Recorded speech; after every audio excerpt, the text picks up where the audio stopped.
How do the secret sets come about? Well, that was actually planned for ages. Wow. That sat on our grid for months and months and Yeah. months. Now, in terms of the league side of things, is that really irritating, or is there something about there's a buzz to it? I'd be really sad if no one cared enough to leak it. I guess Good point. that's one view. But there's also, How much of the festival can you actually actively enjoy yourselves? This is sort of like, I say, the problem, it's a good problem to have, but you're like, right, I want to go see this band, this band, this band, because you've booked loads of bands that you know that are great and that you like, and we always have a very packed schedule. But Now on to the third band that's headlining, Sleep Token. I've seen them do support slots, I've seen them do Lafayette, I've seen them do festivals, I've seen them do Wembley. And it is that thing of it never. Download Festival is the biggest rock and metal festival in the UK, and they just announced their 2025 edition lineup, which has had the internet lose their minds in all kinds of ways, an amazing commentary about this very unique bill that has been put together for this festival. Now, I've been attending this festival every year it's been on since 2014 and a couple of years before then. So I am so delighted to have the opportunity to chat to the booking team members of Download Festival about the 2025 lineup in particular, but also generally the considerations and the challenges that they might experience in their roles for this kind of massive festival. So thank you very much, Jenny and Dannika, for your time today. Now, this lineup in particular has set the internet alight in all kinds of ways, some positive, and obviously, no matter what the lineup, there's going to be criticisms as well. To start, I'm curious about what is your experience in the days leading up to the announcement when you know what that is. I have to imagine there's some last minute busyness here and there. Is nothing in business ever goes super smoothly, but also knowing how unique this lineup was going to be, how excited and what was your feelings going into the announcement, looking to see what the feedback might be? So thank you so much for having us. We're really happy to be here. I think the days leading up to the announcement we are fretting about it leaking because usually every single year it leaks. We were really lucky this year. I'm really happy that I think it leaked accidentally, like less than half an hour before the announcement. Okay, So that's really the good day going, off. considering our history of leaks. So what else? I mean, it's a lot of kind of like artwork changes and back and forward with like agents and stuff and making sure they're happy with where their artists are placed and things like that. But yeah, we were really excited to get this lineup out. We've been working on it for months, many months, basically before even 2024's festival Wow. happened. So every year we start earlier and earlier, don't we, Jenny? It's Yeah, we already know that for 26 we're going to have to start earlier than even we did for 25. So it's I don't know at what point it will come full circle. We'll see. But it's interesting those few weeks. Yes, it's the excitement and knowing which bands have sat confirmed, ready to announce for a few months now. But there is also the nature of it is that we actually are scrambling to the very last second that we can still add a band onto that artwork. We often do. Our poor marketing team are like, guys, we have to have a deadline. We're like, no, but we've just locked this other band in. Let's go. And our offer term, usually an average offer will have a deadline of 2 weeks.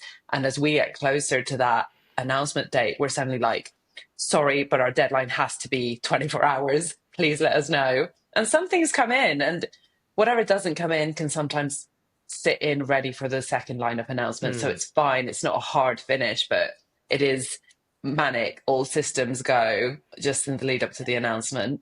yeah, I Yeah, of think this course. year, I think even on the day that we were announcing, I think we still had like a big bang come in that day, and we had to get everyone to update everything to make sure they were On the included. So day. it's although we do start months before, like Jenny said, it's still no matter how early you start, it's always still a scramble on that kind of those few days before the announcement. But yeah, because what you're alluding to here as well, this is not the complete lineup. It's an ongoing process. There's more to come in future. So this really is just a snapshot in time, as close to reality as you can get for the announcement, right? Exactly that. And it's a very full lineup. Yeah, There's that's a there's load of bands to bands come, but already. it's a load of bands on there. So it's a really, and I think it's different to actually many previous years where it maybe hasn't been quite as full a lineup as we've gone with for the first announcement. Yeah. But we're still having our bi-weekly meetings. We're still talking to agents all the time just to try and get that totally finalized. Nice. Now, in terms of the league side of things, is that really irritating, or is there something about there's a buzz to it, or is it just frustrating because you're like, oh, we'd love for this to be all cleanly cohesive on the day? We're in two minds about it, aren't we? Like I'd be really sad if no one cared enough to leak it. I guess Good point. that's one view. But there's also the frustration of it takes away from our marketing team's strategy and vision for it, and it kind of ruins the surprise. I think I've already seen on the forums, like it does ruin the surprise for some people. They never really know if it is real or if it isn't, and if it isn't, then is it then by comparison a bit of a letdown? It messes with people's expectations, and it also makes us kind of wonder where the leak comes from. Like, it's internally, we have to look at, wait, how is this happening? So, but it's nice that it's something that people are interested in. It's nice that it's something that people literally look forward to for a whole year, enough to like spread rumors or make their own lineups, or Constantly making their own lineups. Like, it's the Reddit is mad for it. Yeah, and because I would assume like anyone, there's obviously a lot of people involved because any booker or promoter and bands and tour managers are all kind of knowledgeable, but there'd be NDAs to cover all of that, I'd imagine. But so then I guess, do you just try and keep your core team as tightly knit as possible to keep it all under wraps?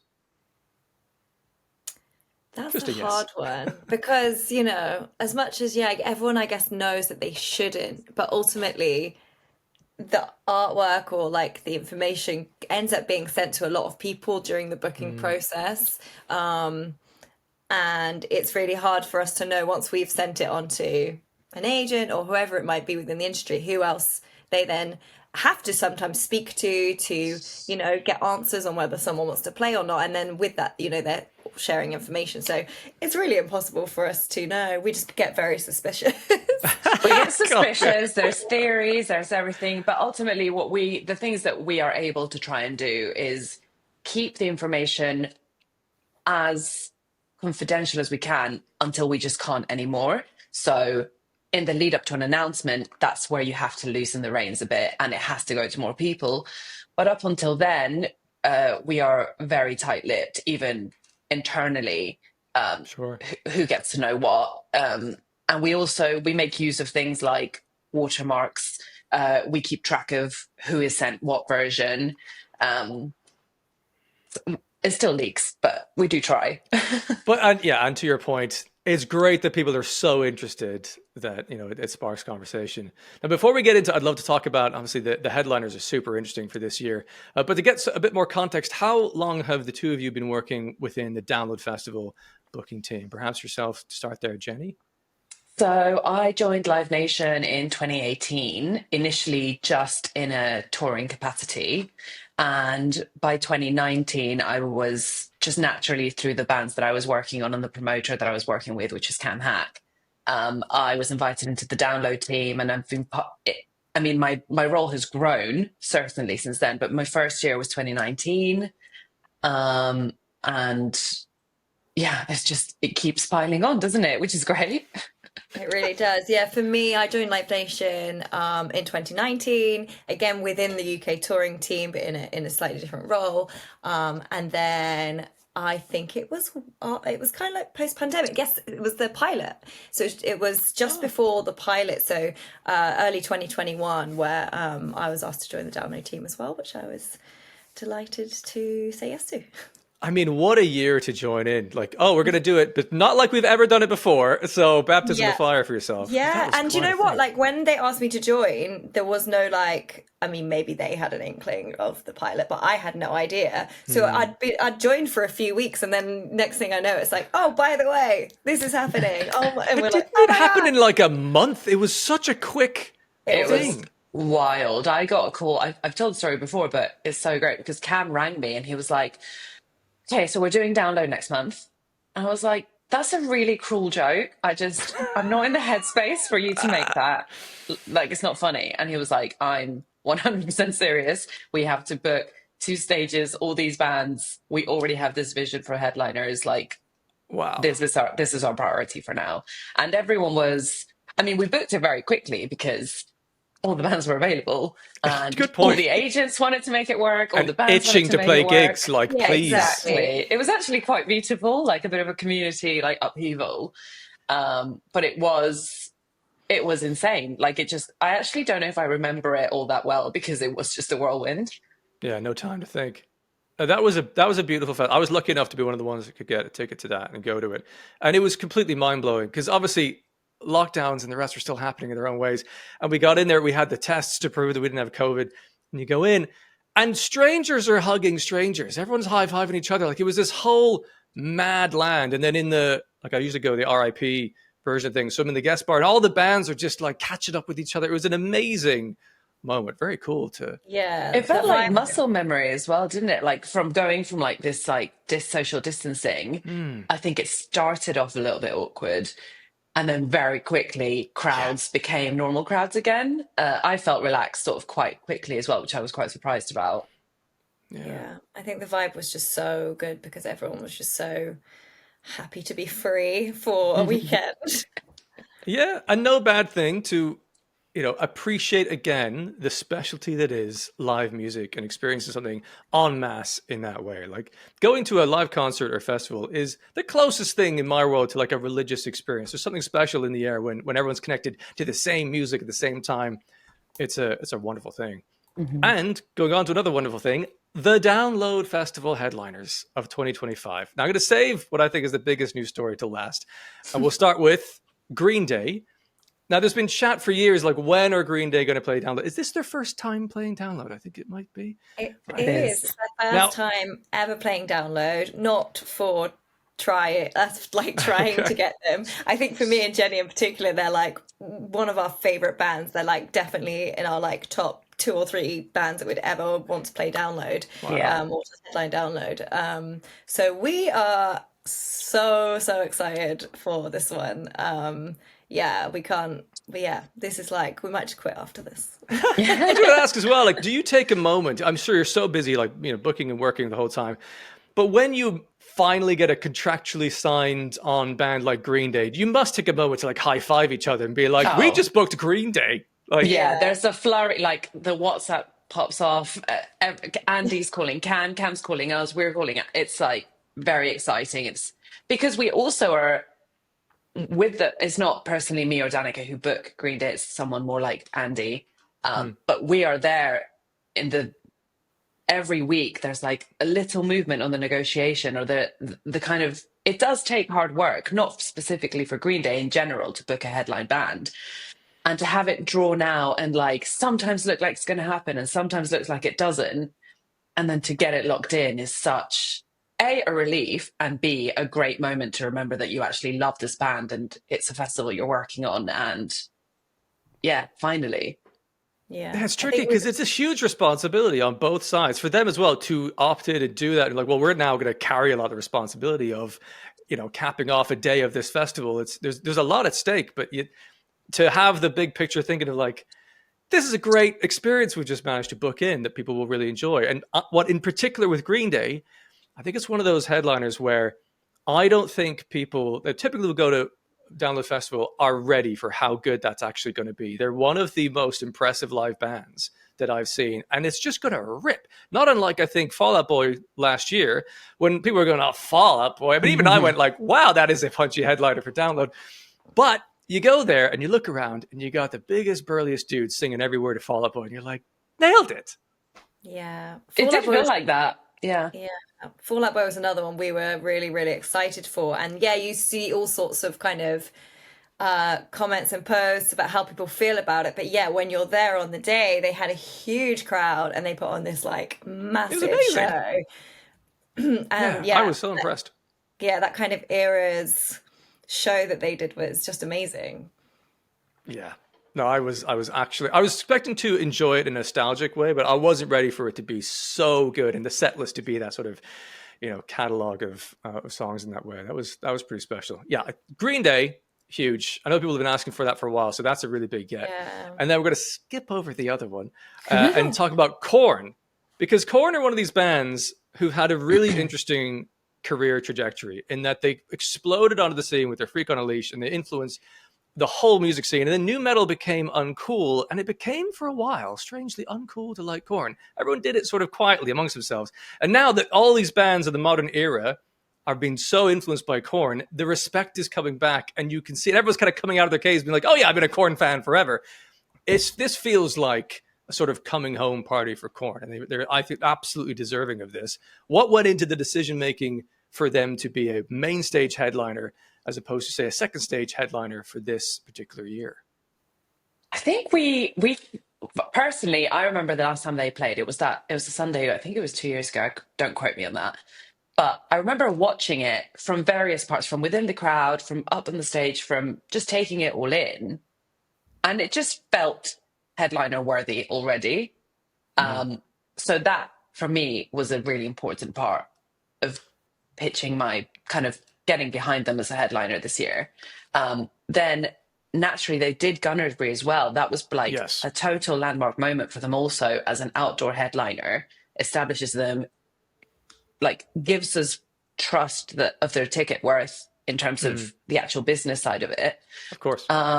And I guess we already had decided that they would be suitable long before we actually sent the offer in. Like, this is the thing, the seed gets sown years before, and internally you're like, great, these are the headliners that we are going to reach out to. And Korn was just always on that list. I don't know if you have a different or anything to add on that.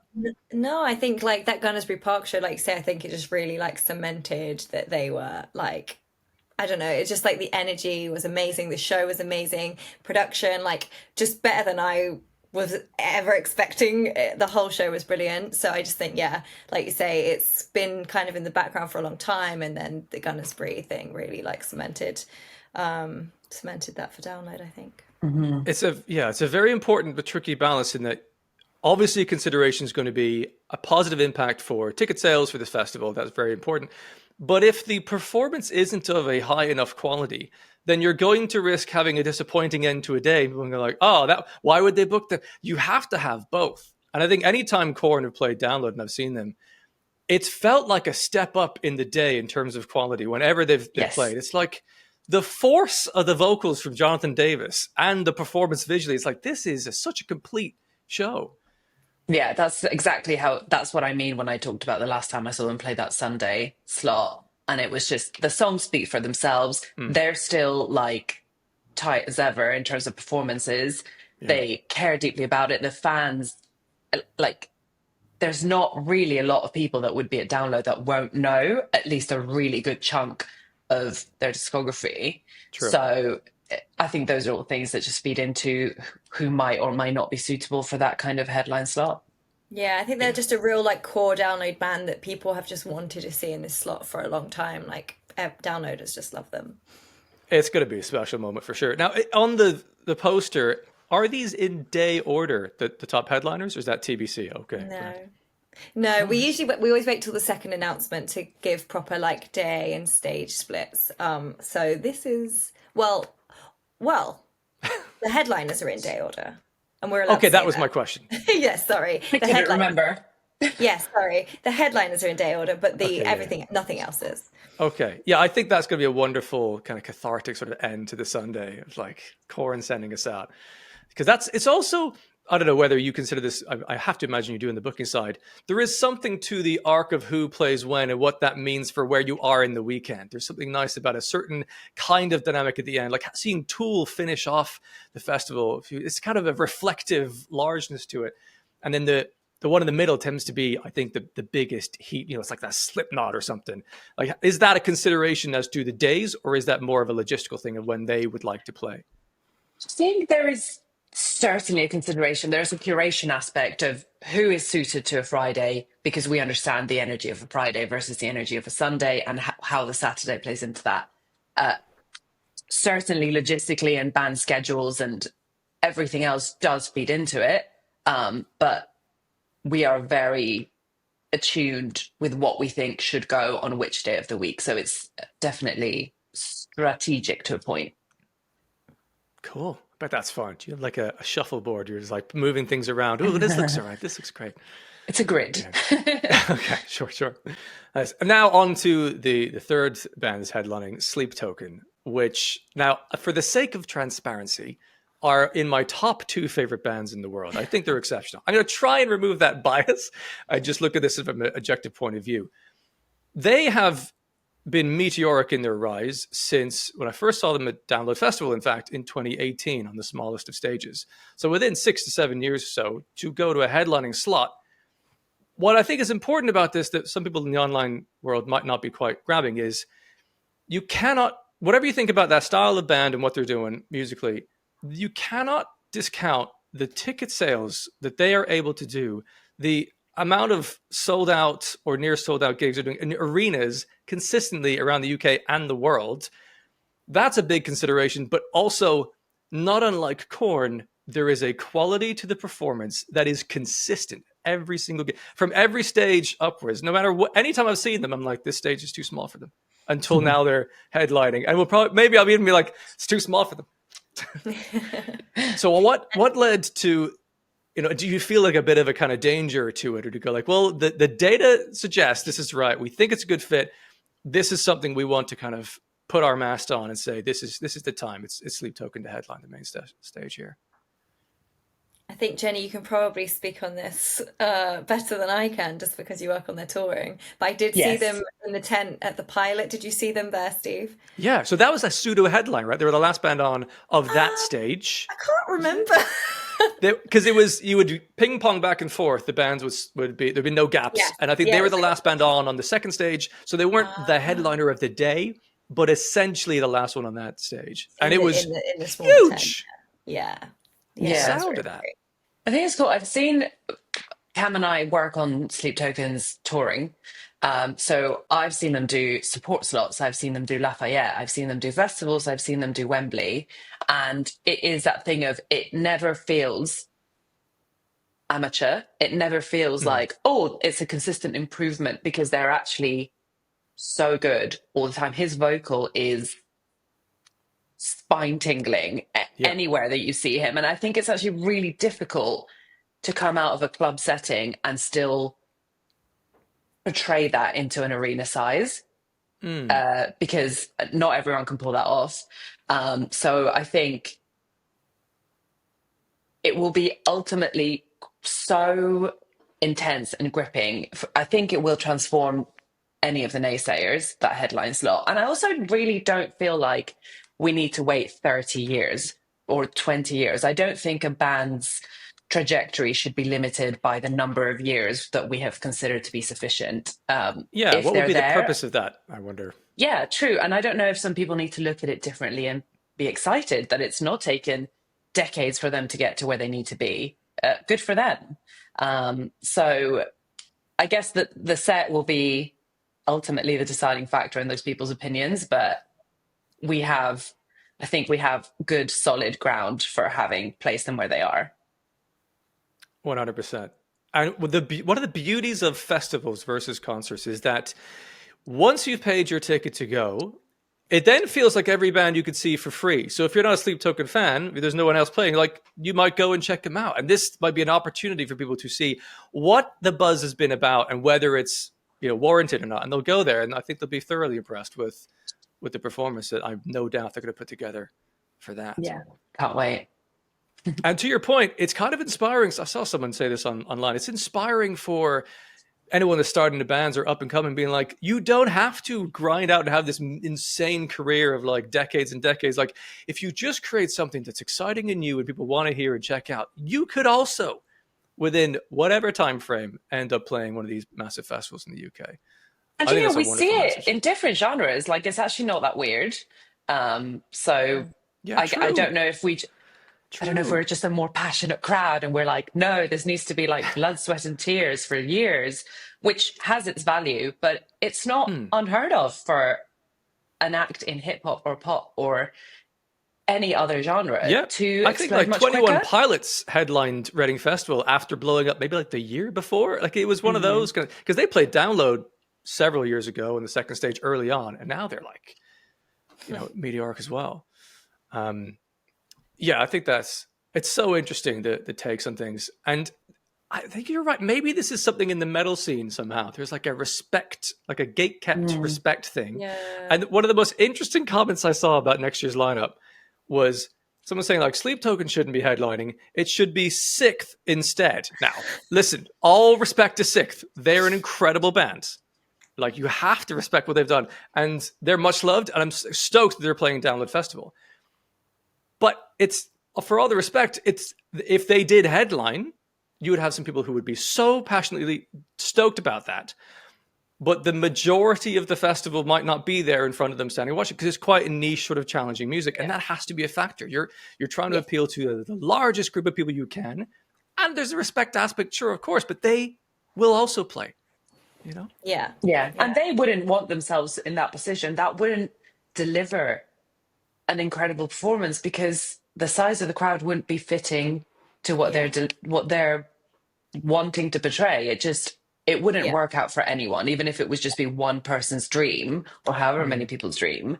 You have to do what's right by the artist and by the crowd. Yeah, and I mean, the thing is, there are tons of bands who are really very, very good. That's just not the only thing when you're like booking a headliner. Yeah, of course. Makes total sense. Now, these three, it's amazing that this year there's three brand new headliners who've never headlined before. Was that something that you, for a while, have been looking at? Is that something we could try and do for a year? Because I know that there's been criticisms online, like, that's the same bands again. But, you know, hey, the crowds come. I don't know what you're going to do. So how much has that just evolved naturally for this particular lineup, or is that something you've been sort of flirting with when you're booking?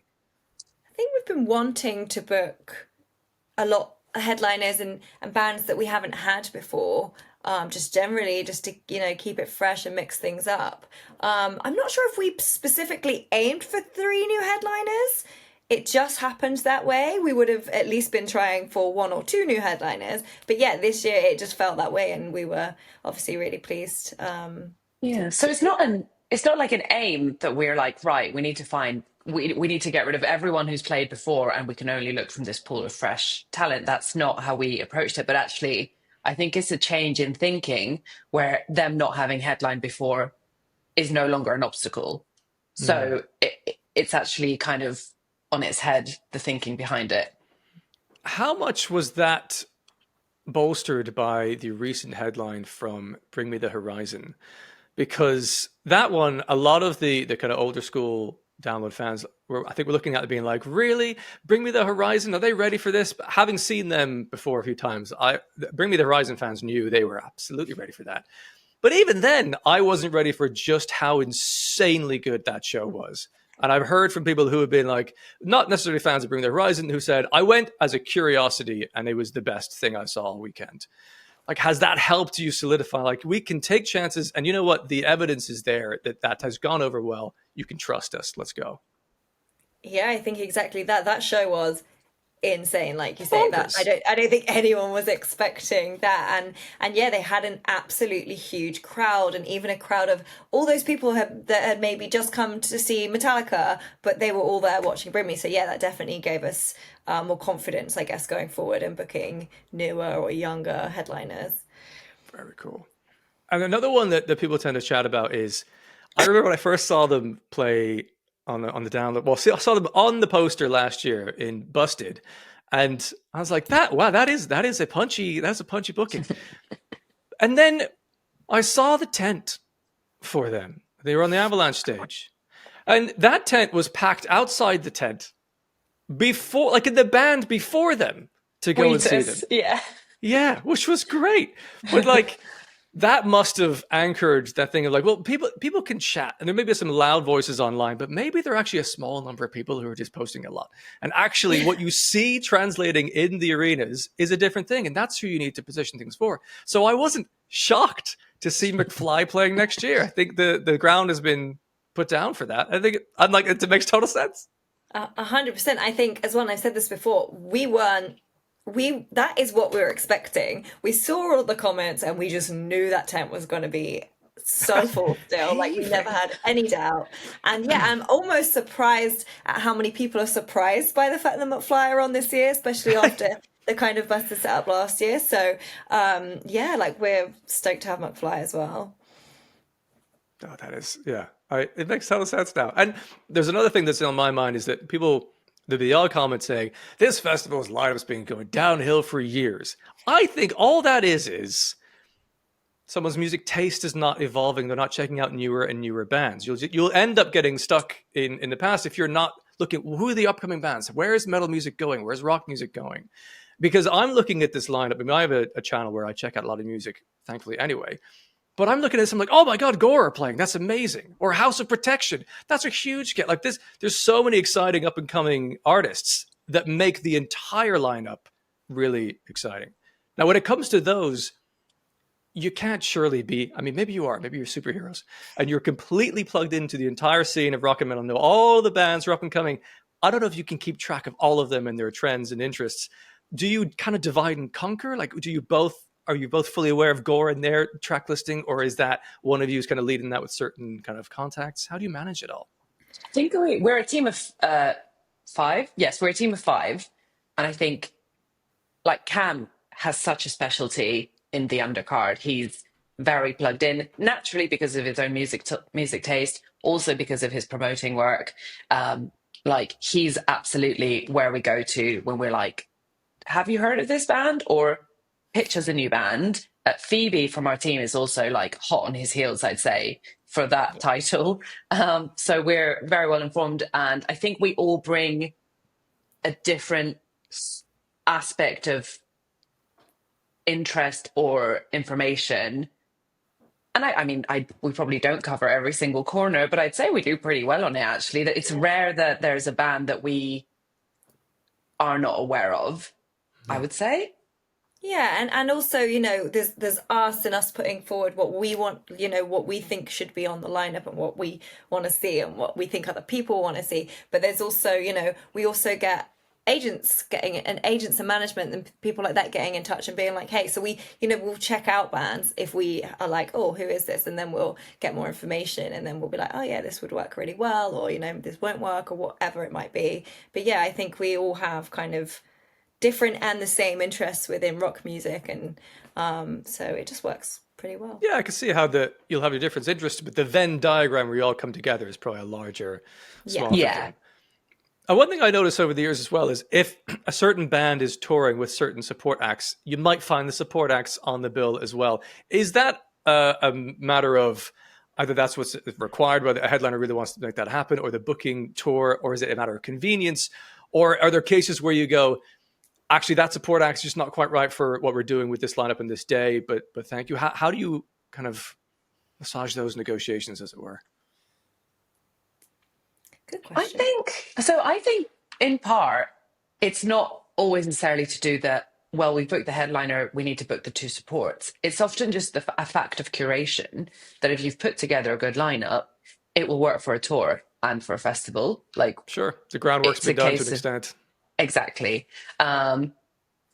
Yes, there are some favors that we get asked to fulfill for sure. If a headliner is like, I either love this band or I have this band out with me in Europe, is there a space for them? If it makes sense for download and it's a band that we would have maybe wanted, just hadn't immediately thought of, we'll try and facilitate that. But it's not a hard and fast rule. Like, we're not obliged generally to find a space for one because we have a space for the other. Sure. That makes sense. I was also wondering then, in terms of your own inputs to the lineup from your perspectives, once you have a very full lineup that you think this is, I think, a complete enough package that will sort out the ticket sales that we need, do you have a remit to go, now what can we do and who can we book on the outskirts of this to try and maybe give someone an audience that maybe they haven't had yet, and, you know, challenge them and see maybe people are ready for this, or move the scene forward in certain ways with certain bookings? Are you able to fill in some gaps from your own kind of suggestions?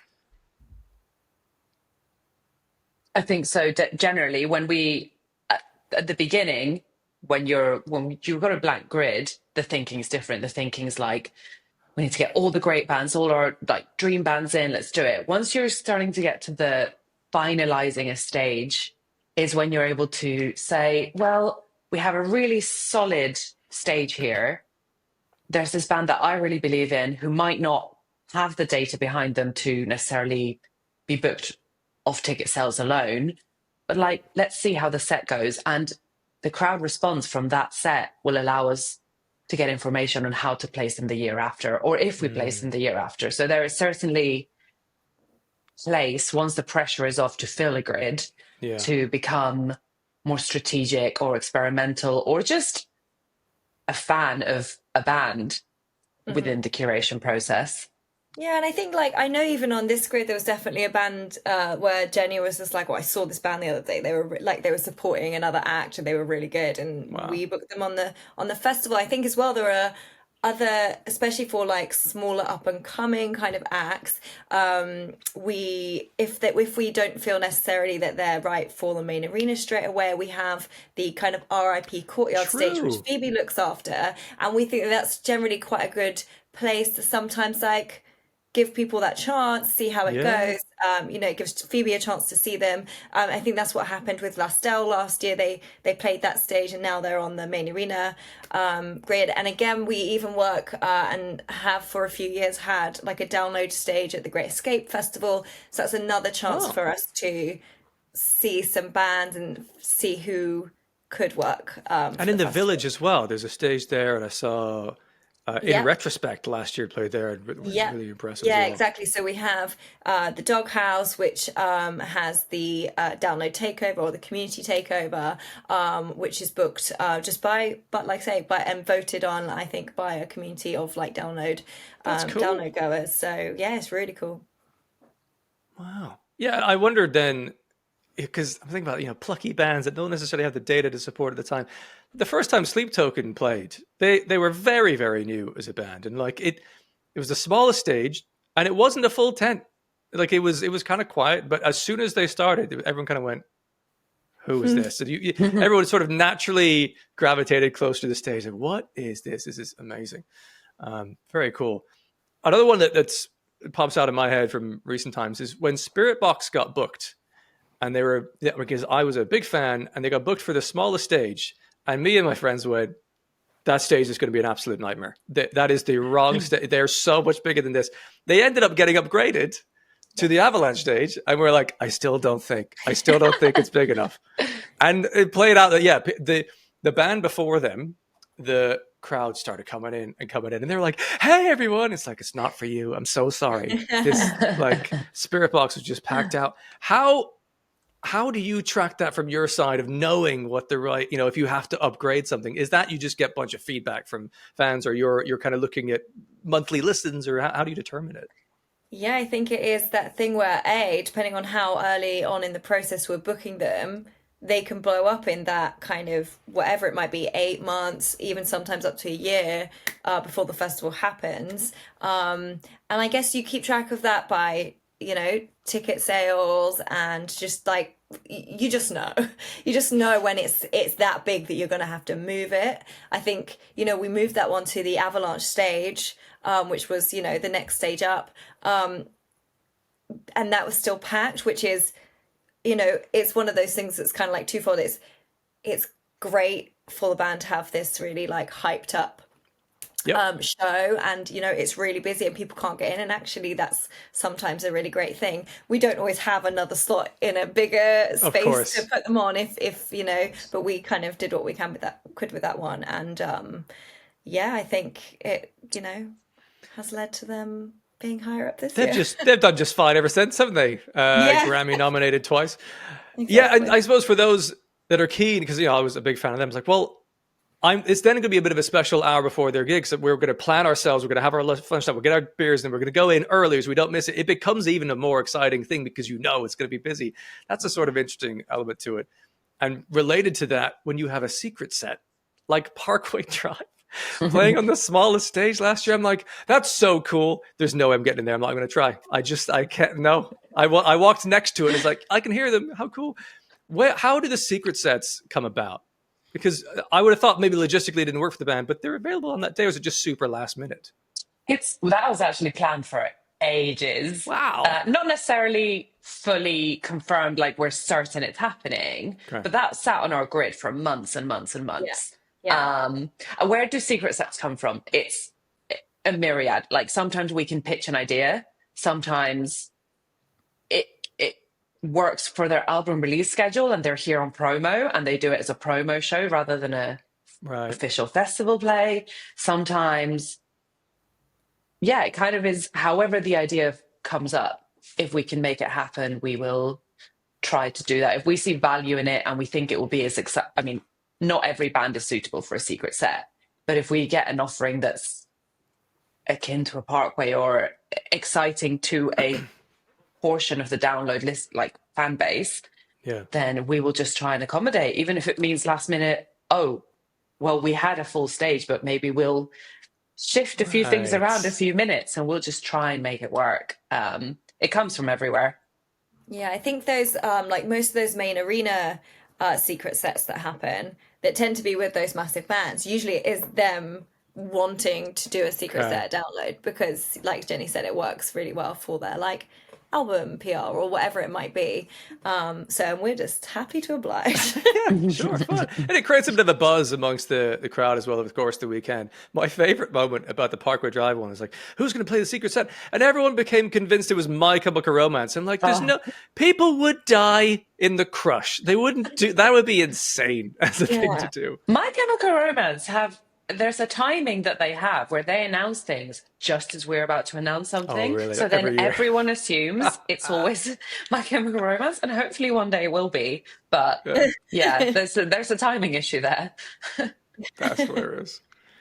Are there any bands who have been, for you, just a bit of a shot in the dark and you're like, oh, I can't believe we got them? Is there any that's really stood out where you're like, I didn't think the stars could rely on that, but I mean, maybe that's Green Day. I don't know, but For you, was Yeah, that Placebo, Placebo, Danica? yeah, that's happened. I mean, there's been a few others that we've done many shots in the dark that haven't come through yet, and I still hold out hope. next year.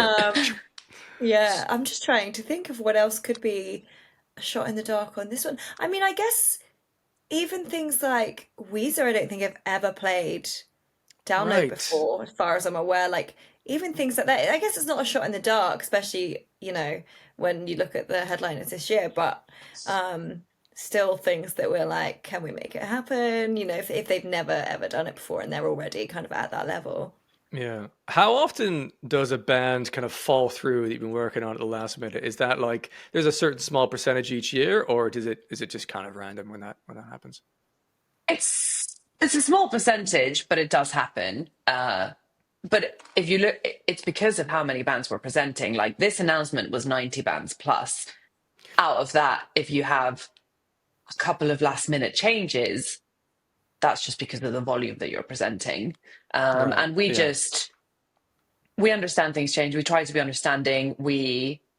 I mean, this is obviously not specific to a headliner. A headliner filling out is entirely different. Mm. But we try and either facilitate an alternative day, an alternative slot if we can, or if it just can't be this year, then maybe another year. And the people, we might not know every band member, but we tend to know most people's agencies, most people's teams. There's relationships there that are based on like general goodwill, and Yeah. it's never really done without like very dire necessity for someone to pull out. So we try to be understanding and just as upfront as we can, depending where in the announcement we are, and just deal with it because there's 100 plus other bands that people can still see that we did announce. Yes. At least with the size of this, any of that ultimately would be a small percentage of the overall thing that we were looking forward to. Um, I have to imagine if I imagine a scenario now where on the day before or the day of a couple of bands pull out kind of last minute, it's probably quite busy time for yourselves to sort of rustle up and plan. And is there ever in those scenarios a decision making where it's, do we give the bands that are currently playing a larger set, or are there bands in waiting you want to try and plug in? How do you decide how much logistical difficulty and challenge you want to give yourself in a moment like that?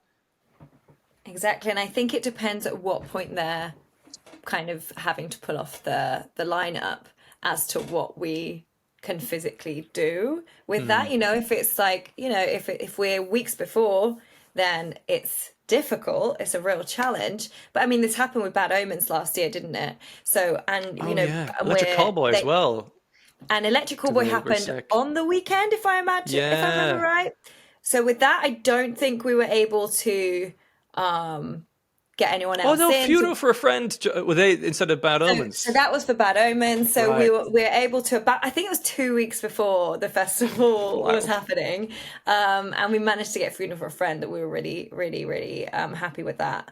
So that was great. So thanks to them. But with Electric Callboy, where I think it either happened the day of or the day before, and in those cases, I think we just let everyone have a bit longer on stage. So Yeah, but we've also had, it was last year and I can't remember the band, but I think there was like an immigration issue, something transpired. And the one thing about being at the festival when it happens is that you're actually physically in the same space as a lot of artist teams and agents Right. who can Just then go be grab like, them. Get your let's go. phone. Yeah. Do you have anyone who's just passing through? What can we do? And if there is something to be offered, then they'll offer it, and the deals will be real quick. Hmm. And we will just, our tech teams, our everyone will just like prioritize making it work. So, I yeah, I think guess we there's a kind of spectrum. I think we had it in 2023, maybe. There was like an artist on the fourth stage that couldn't get there in time. So I think we managed to end up just putting them on like another day or something. I'm, Oh I'm pretty wow. sure that happened at one point. So yeah, I mean, obviously we do what we can to make something happen, but it is all, you just have to, deal with it when it happens It's and all see what we live. do. That's Yeah. part of the fun. Exactly. It Is the depends on the danger of it. situation. Yeah. Yeah. And then for yourselves, how much of the festival can you actually actively enjoy yourselves, or are you still got your kind of booking hat on? I suppose when the siren goes, we need to change, book a band or whatever, then it's all hands on deck. But are you able to enjoy and flit around yourselves? This is the sort of like I say the problem, it's a good problem to have, but you're on site and you're like, right, I want to go and see this band, this band, this band, because you've booked loads of bands that you know that are great and that you like, and so yeah, we always have a very packed schedule, but we never get around to seeing everyone want to, or we never get to see the whole sets of everybody that we want to, Of just course. because there are so many bands on it. There are 4 stages, and we have to eat and things like that. So you just naturally end up, you always end up missing. I mean, same as like any festival goers, really. True. It's rare that you manage to get to see every single band that you want to see because, like say, life happens. But And yeah, I clashes. mean, Oh, we clashes. yeah, exactly, clashes. But we do, if there are big ones that we really want to see, we make that happen. We will prioritize. We'll either, I mean, unfortunately, we often want to see the same bands, but we do try, like, we do try and be like, I'll cover this bit because I know you're going to go watch this. Like, we are able to prioritize if we need to. Um, Emergencies happen all the time, though. So you can plan whatever you want to plan, and still someone's going to be like, we have an issue, you need to come back immediately. And we just Yeah, do. we're lucky enough to have a buggy, which really helps. Yes. Does it Helps us help get when it's from really stage to muddy stage. though? It's around, it's outside. It's Okay, good. actually a different. Yeah, we can move around quick, so Yeah, that's one thing we can do. yeah. Nice. Well, thank you for your time here. I suppose to wrap up, perhaps, is there one or two moments from your experience of booking this festival over the years that have been kind of surreal and you're pinching yourself, like, I can't believe this thing is happening right now? Or are there like meeting bands you've wanted to meet, or booking some bands you thought was just not be possible? Perhaps starting with yourself there, Danica, is there anything that's been a completely surreal moment that you've enjoyed as part of this whole adventure that you're on? Well, I think like Green Day really is one for me. Like they are the first band, like okay, not the first band, but the first like big band that I went like the first big rock band, shall we say, that I went to see in Milton Keynes Bowl in Oh yeah, 2005. I was there. It was It was amazing. like It a was heat hot. wave or something. I remember they were taking all your water off of you, and anyway, yeah, I was 15 and went with my friends, and like that was also with Jimmy Eat World. Yes. So yeah, I just have amazing memories from that, and my kind of, I feel like the trajectory of my life just from those kind of years has just it's all stemmed from seeing bands like that, and yeah, Green Day's the one for me. Yeah, if you could go back in time and tell that 15-year-old self, by the way, Yeah, you're going to book them one day. Like, yeah, what? yeah, exactly. Yeah, it's Mad. crazy. It is crazy when you actually stop to think about it. Danica? It's exactly that. So for me, well, yes, going to the future, Green Day for me is going to be huge. But looking back, there's me and Danica look after not only the main arena with the team, but we look after District X as well, which is the village campsite entertainment. And that is very much, we're basically left to run with it, and it is our baby. And being able to book bands, pick them off the main arena and put them in District X, which we are so much more connected to, is a really surreal feeling. So we've had the likes of a Just like Simple Plan. Yeah. Bowling Yeah. for Soup, we've had Hoobastank, we've had Palais Royale, we've had all these bands that I love and I'm a fan of, and that we get to draw them in, and download speaks for itself. So it's not a hard sell. They'll come and play that. But to bring them over to District X and have them do an intimate, sort of bespoke set for Busking, me all like. those times. But it's busking to 10,000 people, Yeah. but still busking. And those moments are the ones that I tend to kind of finish up on the Monday and just be like, my job's great. Yeah.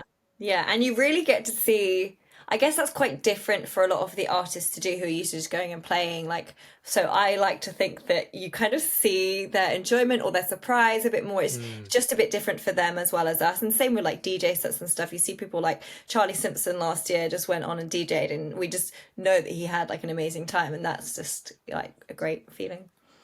That's wonderful. Well, thank you again very much for your time and your insights. I've thoroughly enjoyed this conversation. I'm very much looking forward to the next year, as I have done every year. It's a great, consistently great and well-balanced and enjoyable festival. So well done to yourselves, and thank you again. Thanks so much. It was lovely to be here. Well, that was an utterly fascinating and enjoyable conversation there with Jenny and Danica from the Download Festival booking team. I've been a fan of that festival for a long time, and I've always enjoyed the lineup for the most part. And it's really cool to see how much passion, genuine consideration there is from the human beings that are putting that together.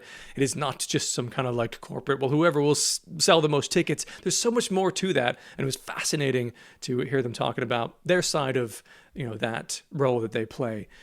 I'll put a link in the description to the Download Festival lineup so you can go check that out, because there's other great bands. Always, every year, there's a few gems I've never heard of before that I can discover through just looking at the lineup and listening to them. So do have a look at that.